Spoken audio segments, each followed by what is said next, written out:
I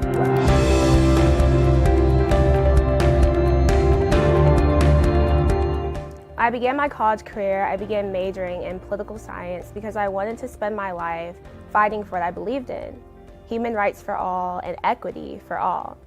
But as I traveled and I met people from various cultures, I realized that everyone had a story, everyone had a struggle and a plight. And so I decided to major in global studies from there on out because I wanted to continue learning about other cultures and others' differences and their experiences.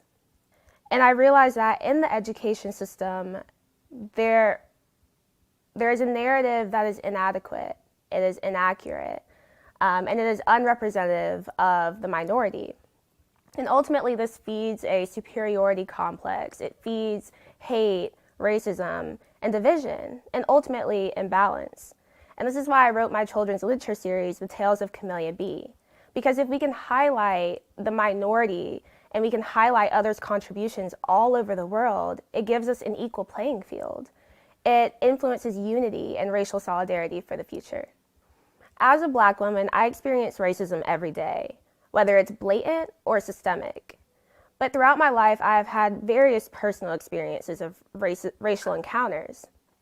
That includes, as a child being told I couldn't play with someone else because of the color of my skin.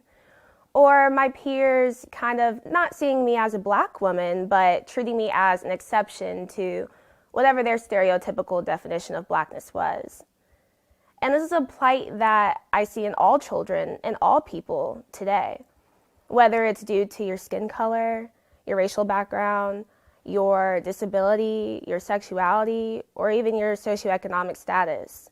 But at the end of the day, we are all human. We all are beautiful for our differences. We all have something to bring to the table.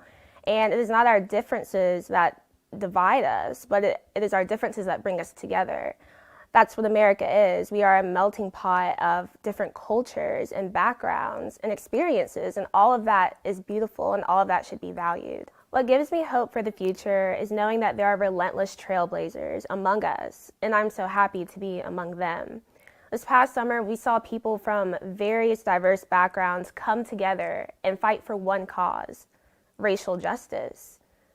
No matter where you came from, what your experience was, what your privilege was, people came together and recognized that wrong was wrong.